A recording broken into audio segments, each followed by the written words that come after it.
The government has announced a new express lane for new supermarkets to gain resource consent in a bid to increase competition in the sector. Economic Growth Minister Nicola Willis hopes it will give new grocery players the confidence to invest here, with Costco already expressing interest in setting up new stores. As political correspondent Zane Small reports, it coincides with a report suggesting New Zealand's GDP growth is on track to outpace Australia's in the coming years. It's been a tough few years for Auckland, but the super city is still contributing nearly 40% of New Zealand's GDP. And in the years ahead, the country's economic growth is forecast to accelerate and even outpace Australia's, according to Westpac senior economist Satish Ranjit. We've had some big interest rate reductions in New Zealand, and that is going to start boosting growth over the coming year. GDP growth in New Zealand is forecast to accelerate to 2.4% by the end of this year, compared to 2% in Australia. Then next year it's expected to grow 3.1% compared to 2.2% across the Tasman.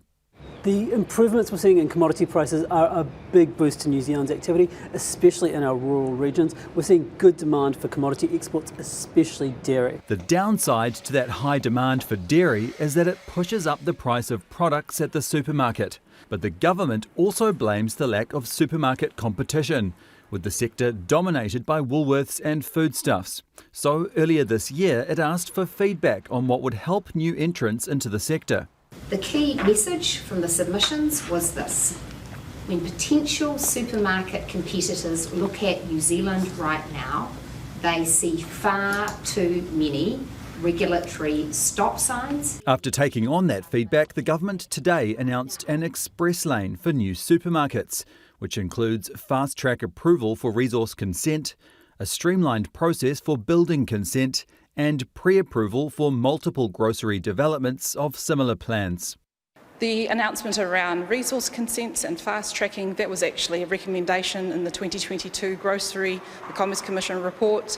Labor had started the groundwork for that, and the government have sat on their hands for 2 years knowing that that was one of the solutions. Nicola Willis came prepared with progress, revealing that Costco, which opened its first New Zealand store in West Auckland in 2022, now plans to expand. And they have confirmed they can see opportunities for several new stores in New Zealand to be built within the next few years. And that could help boost economic growth.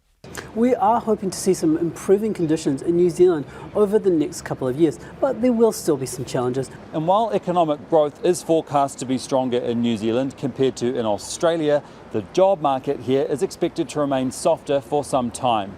And with less favourable employment opportunities, New Zealand has been a less attractive place for migrants. I think we're probably at the bottom of that migration downturn. The government hopes to attract more skilled migrants with a new business investor visa announced today, a pathway to residency for migrants who invest at least $1 million in a New Zealand business. We need to create jobs, and there are people out there who have businesses who aren't able to sell them because no one's got enough money to buy them. We need to have this offshore investment available to come in and help New Zealand businesses. A helping hand from the government to attract investment in New Zealand businesses and attract new businesses to New Zealand to increase competition. Okay, so Zane, when will this new express lane for supermarkets come into force? Well, the fast-track amendments will be introduced to Parliament in November and then passed into law by the end of this year, in the hopes that it will attract a new player. But interestingly, Nicola Willis said today that when the government asked for feedback from companies on how to improve supermarket competition here, major international retailers such as Aldi chose not to participate. The minister said it's disappointing, but reckons it's because New Zealand has developed a reputation for having too many regulatory barriers. It currently takes an average of 18 months to get resource consent to build a new supermarket, and the process costs around $1 million. So this might change things. Thanks so much, Zane Small.